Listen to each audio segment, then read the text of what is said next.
ನಮ್ಮದ ಸಮಾಜ ಅಂದರೆ ಸವಿತಾ ಸಮಾಜ. ಈ ಒಂದು ಸಮಾಜ ವೃತ್ತಿಯನ್ನ ಅವಲಂಬಿಸಿರ್ತಕ್ಕಂಥ ಒಂದು ಸಮಾಜ. ಎಲ್ಲ ಸಮುದಾಯಗಳ ಮಧ್ಯೆ ಒಳ್ಳೆಯ ಭಾತೃತ್ವವನ್ನ ಸಹೋದರತ್ವವನ್ನು ಉಳ್ಳಂತ ಸಮುದಾಯ ಯಾವುದನ್ನ ಇದ್ರೆ ಅದು ಈ ಸವಿತಾ ಸಮಾಜ. ಯಾರಿಗೂ ತೊಂದರೆಯನ್ನು ಉಂಟು ಮಾಡದೆ ಎಲ್ಲಾ ಸಮುದಾಯಗಳ ಸೇವೆ ಮಾಡುತ್ತಾ ಎಲ್ಲರಿಗೂ ಪ್ರೀತಿ ಪಾತ್ರ ಆಗಿರ್ತಕ್ಕಂಥದ್ದು ನಮ್ಮ ಪ್ರೀತಿಯ ಸವಿತಾ ಸಮಾಜ.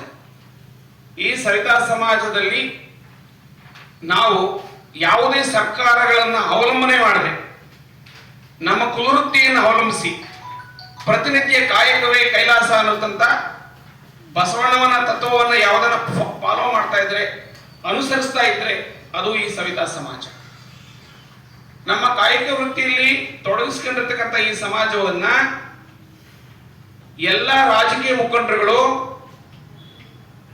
ಜನಗಳು, ಜ್ಯೋತಿಷಿಗಳು ಎಲ್ಲರೂ ಸಹ ಈ ಸಮಾಜವನ್ನ ಎಲ್ಲೋ ಒಂದು ಕಡೆಗೆ ಅಪಮಾನ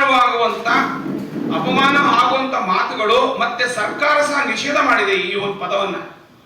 ಅದನ್ನ ನಾನು ಆಗ್ಲೇ ನಿಮ್ಗೆಲ್ರಿಗೂ ಒಂದು ಕೊಟ್ಟಿದ್ದೀವಿ, ಅದರಲ್ಲಿ ಇದೆ.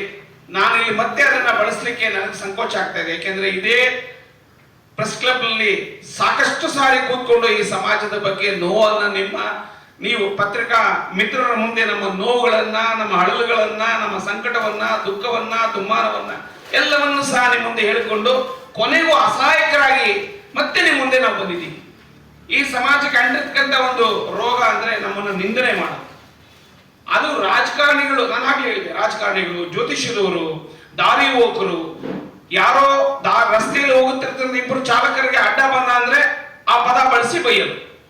ಅವರು ಇವ್ರು ಬೈದು ಅವ್ರು ಬೈದು ಅವ್ರ ಕೋಪಗಳನ್ನ ತೀರಿಸ್ಕೊಳ್ಳೋದಕ್ಕೆ ನಮ್ಮ ಜಾತಿಯನ್ನ ಬಳಸ್ಕೊಂಡು ಅಪಮಾನ ಮಾಡುವಂತ ಒಂದು ಇದಕ್ಕೆ ನಾವು ಇವತ್ತು ಮೊನ್ನೆ ಮಧುಗಿರಿ ಶಾಸಕರಾದಂತ ರಾಜಣ್ಣ ಅವರು ಒಂದು ಟಿವಿ ಮಾಧ್ಯಮದಲ್ಲಿ ಕೂತ್ಕೊಂಡು ಈ ಒಂದು ಪದವನ್ನ ಬಳಸಿದ್ದು ತುಂಬಾನೇ ಇದೊಂದು ಅಕ್ಷಮ್ಯ, ಒಂದು ತುಂಬಾ ತಪ್ಪು ಅಪರಾಧ. ಇದು ಒಬ್ಬ ಜನಾನುರಾಗಿ ಶಾಸಕರು ಅಂತ ಹೆಸರು ಗಳಿಸಿರ್ತಕ್ಕಂಥ ಮಧುಗಿರಿ ಶಾಸಕರಾಗಿರ್ತಕ್ಕಂಥ ರಾಜಣ್ಣವರು ನಮ್ಮಂತ ಕೆಳಮಟ್ಟದ ಸಮುದಾಯಗಳ ಬಗ್ಗೆ ಒಳ್ಳೆಯ ಆಸಕ್ತಿ, ಪ್ರೀತಿ, ಗೌರವ ಇರತಕ್ಕಂಥ ಒಬ್ಬ ಒಳ್ಳೆಯ ನಾಯಕರು.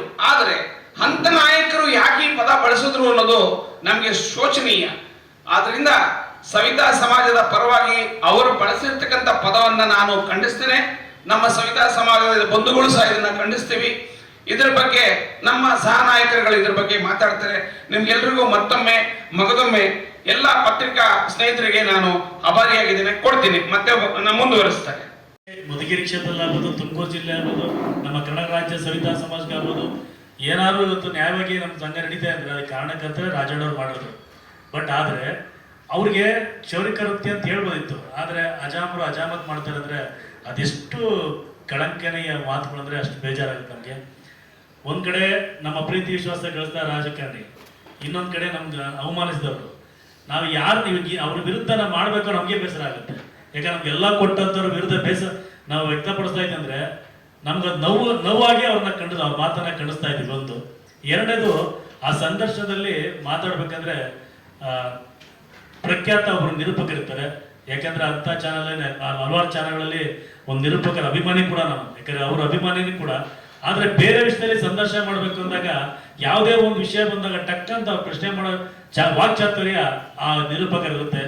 ಆದ್ರೂ ಕೂಡ ನಮ್ಮ ಮಾತನ್ನಾಡಿದಾಗ ಆ ನಿರೂಪಕರು ಅದನ್ನು ಪ್ರಶ್ನೆ ಮಾಡದೆ ಇರೋದು ನಿಜಕ್ಕೂ ದಿಗ್ಭ್ರಮೆ, ಬೇಸರ ವ್ಯಕ್ತಪಡಿಸ್ತೀನಿ ಅವ್ರ ವಿರುದ್ಧ.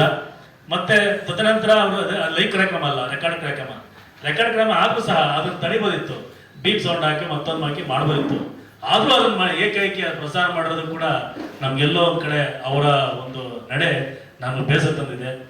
ನಿಜಕ್ಕೂ ಮಾಧ್ಯಮ ಮಿತ್ರರೇ, ನಾವು ಸಾಮಾಜಿಕ ದೌರ್ಜನ್ಯವಾಗಿ ಬಳಸ್ತಾ ಇದೀವಿ. ಹಳ್ಳಿ ಕಡೆ, ಪಟ್ಟಣ ಪ್ರದೇಶ ನಿಮ್ಗೆ ಅದು ಗೊತ್ತಿಲ್ಲ. ಹಳ್ಳಿ ಕಡೆ ಬೆಳಿಗ್ಗೆ ಇದ್ರೆ ಮಖ ತೋರಿಸ್ಬೇಡ ಅನ್ನೋದು, ಅವ್ರ ಮೇಲೆ ರಾತ್ರಿ ದೀಪ ನೋಡ್ಬೇಡ ಅನ್ನೋದು, ತದನಂತರ ಅವರ ಒಂದು ಏನು ಪ್ರತಿಯೊಂದು ವಿಷಯಕ್ಕೂ ಅವ್ರನ್ನ ಅಸ್ಪೃಶ್ಯತೆ ನೋಡೋದು, ಈ ರೀತಿಯಾಗಿ ನಾವು ಬಾಳ್ತಾ ಇದೀವಿ. ನಾವು ಈ ಸರ್ಕಾರ ಮುಂದೆ ಕೇಳ್ತಿರೋದು ಯಾವುದೇ ಒಂದು ಜಾಗ ಕೊಡಿ, ಹಣ ಕೊಡಿ ಅಂತ ಕೇಳ್ತಿಲ್ಲ.